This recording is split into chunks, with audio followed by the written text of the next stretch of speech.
Hello friends, welcome to another video. అయితే ఈ వీడియోలో అంటే నేను ఇప్పుడే ఎగ్జామ్ రాసి వచ్చాను అనమాట. కొద్ది చేతుల నొప్పులు, జలుబు, తలనొప్పి అన్నీ ఉన్నాయన్నమాట. నిన్నటి నుంచి తలనొప్పి, ఆ తలనొప్పి ఈరోజు కూడా కేరీ ఆన్ అవుతుందన్నమాట. అయితే ఎగ్జామ్ ఎందుకు చేతులు నొప్పి పెడుతుంది అంటే రాస్తూనే ఉన్నాను. ఈరోజు ఎన్ని పేజీలు రాశాను? 26, 27 పేజీలు రాశాను అనమాట. చేతుల నొప్పులు ఎంత టైం అయిపోయింది, ఎక్స్ట్రా 10 మినిట్స్ కూడా రాసేస్తున్నాను అలాగా. లాస్ట్కి ఇన్విజిలేటర్ వచ్చి, ఒరే నువ్వు పాస్ అయిపోతావురా బాబు, 27 పేజీలు రాసావు, పాస్ అవ్వవా, గ్యారంటీ నేను ఇస్తాను, గ్యారంటీ నువ్వు పాస్ అయిపోతావు అనేసరికి అప్పుడు పేపర్ ఇచ్చానమాట. అప్పుడు దాకా రాస్తూనే ఉన్నాను అనమాట నేను. అది మ్యాటరు. అయితే ఈరోజు టాపిక్ ఏంటంటే లిఫ్ట్ లిఫ్ట్ అడుగుతారు కదా. మన దగ్గర ఇప్పుడు స్కూటీ ఉంది. ఇప్పుడు చూడండి, ఇప్పుడు నేనున్నా నడుచుకొని వెళ్తున్నా, వేరే వాడి దగ్గర బండి ఉంది, ఎవరో ర్యాండమ్ పర్సన్, మనకు తెలీదు, బండి ఉంది, అది నుంచి అటువైపుగా వెళ్తున్నాడు. మనం ఇప్పుడు లిఫ్ట్ అడిగాం, వాళ్ళు ఇస్తారా మనకి లిఫ్ట్?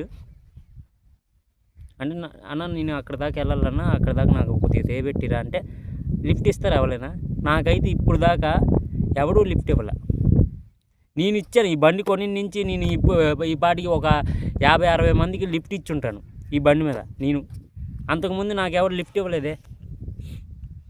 నేను ఇప్పుడు చూడండి, నేను ఒక ఎగ్జాంపుల్ కాదు, ఒక రియల్ స్టోరీయే.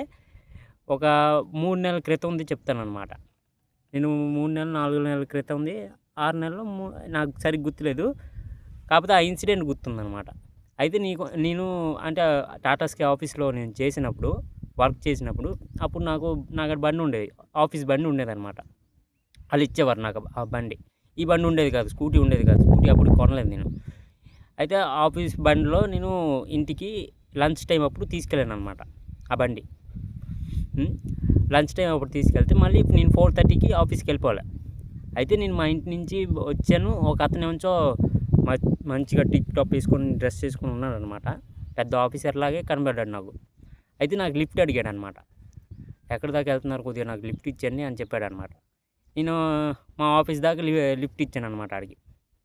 సరే నేను ఇక్కడ ఆగిపోతాను, మా ఆఫీస్ ఇదే, నేను ఇక్కడ ఆగిపోతాను, మీరు నడుచుకుని వెళ్ళిపోండి అని చెప్పాను నేను. సరే థ్యాంక్ యూ అని చెప్పి వెళ్ళిపోయాడు అనమాట. సరే ఓకే. దాని తర్వాత ఏమైంది, ఇది సరిగ్గా వినండి. దాని తర్వాత ఏమైందంటే ఒక 800 మీటర్స్ నేను వదిలేను అనమాట అతనికి. మా ఇంటి నుంచి మా ఆఫీస్ 800 మీటర్సే. అయితే వదిలేను అనమాట. వదిలేసిన తర్వాత నేను ఒక కంప్లైంట్ పడింది అటువైపే. నేను జేకే రూట్ అని ఉంటుంది అనమాట. జేకే రూట్ నాకు ఒక కంప్లైంట్ పడింది, నేను వెళ్ళాను అనమాట. వెళ్తే ఆ మనిషి నాకు అక్కడ ఆ పెట్రోల్ పంప్ దగ్గర ఇంకొకరిని లిఫ్ట్ అడుగుతున్నాడు. అంటే మా ఆఫీస్ నుంచి ఆ రిలయన్స్ దాకా ఇంకొకరిని లిఫ్ట్ అడిగి ఉంటాడు. దాని తర్వాత రిలయన్స్ నుంచి జేకే పూర్ దాకా ఇంకొకరిని లిఫ్ట్ అడుగుతున్నాడు అనమాట.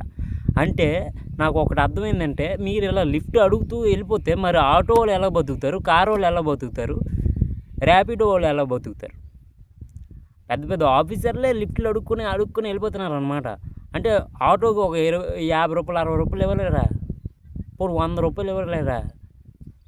ఇప్పుడు షేర్ ఆటో అయితే 30 రూపాయలు తీసుకుంటాడు ఇక్కడ నుంచి జేకే వెళ్ళడానికి. ఆ 30 రూపాయలు కూడా ఇవ్వలేదు అనమాట. అంటే ఫ్రీగా వెళ్ళిపోవాలి, 30 రూపాయలు నేను ఎందుకు వేస్ట్ చేయాలి, ఫ్రీగా వెళ్ళిపోవాలి, ఆ మోటివ్తో వెళ్తున్నారు అనమాట అందరూ. నేను ఒకటే చెప్తా, ఒకవేళ ఎంత పెద్ద ఆఫీసర్ అయినా, నాకు తెలిసి గవర్నమెంట్ ఆఫీసర్ మీరు బాగా గమనించండి, డబ్బులు తీయడానికి అంటే వాళ్ళకి నచ్చదు. నేను స్ట్రైట్గా చెప్తాను అనమాట. గవర్నమెంట్ ఆఫీసర్ నేను ఎంతమందిని చూశాను అనమాట, డబ్బులు తీయడానికి నచ్చరు కూడా. ప్రైవేట్ ఆఫీసర్లు కొద్దిగా నచ్చుతారు, కానీ గవర్నమెంట్ ఆఫీసర్ అస్సలు. నేను అందుకే టౌన్లో ఉన్నప్పుడు కస్టమర్తో బాగా, ఊర్లకి వెళ్ళినప్పుడు నేను వాళ్ళకి డబ్బులు తగ్గించేనే ఇస్తాను, కానీ టౌన్లో నేను అస్సలు డబ్బులు తగ్గించలేను. ఎందుకంటే అలాగ ఉంది సిచ్యువేషన్ అలాగ ఉన్నప్పుడు మనం కూడా అలాగే వెళ్ళాలన్నమాట. ఇప్పుడు ఊళ్ళో ఏంటి, నేను వెళ్తాను, వాళ్ళకి ఒక 2 రూపాయలు 3 రూపాయలు తగ్గించినా ఏం పర్లా. టౌన్లో అలా తగ్గించకూడదు. ఎందుకంటే వీళ్ళు లిఫ్ట్ అడుక్కుని అలాగే డబ్బులు దాచేస్తాం అనుకుంటున్నారు, అలా దాయకూడదు.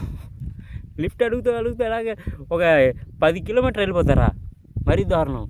లిఫ్ట్ అడుగుతూ, అది కూడా ఏం చెప్పడం, ఇంకా అంతే, అది మ్యాటర్.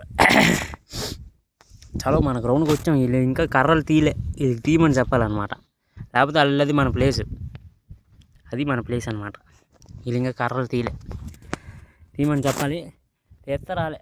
అక్కడ క్రికెట్ మ్యాచ్ కూడా అవుతుందన్నమాట. క్రికెట్ మ్యాచ్ ఇక్కడ వీళ్ళు స్టేడియం కూడా చేసేస్తున్నారు తెలుసా. లైట్లు ఫైట్లు అన్నీ అలాగ ఫైట్లు అన్నీ పెట్టేశారనమాట. స్టేడియం లాగా చేసేసారు మొత్తం. ఇంకా స్పాన్సర్షిప్ కూడా వచ్చిందనమాట కాలేజీల నుంచి. జిఐటి యూనివర్సిటీ ఇయర్ పిహెచ్డి ఏదేదో పెట్టారనమాట. BTech students should come here and read here అని ఒక స్పాన్సర్షిప్ బోర్డు అక్కడ పెట్టారనమాట. అక్కడ అది మ్యాటర్. అయితే చలో like comment share and subscribe కొట్టండి.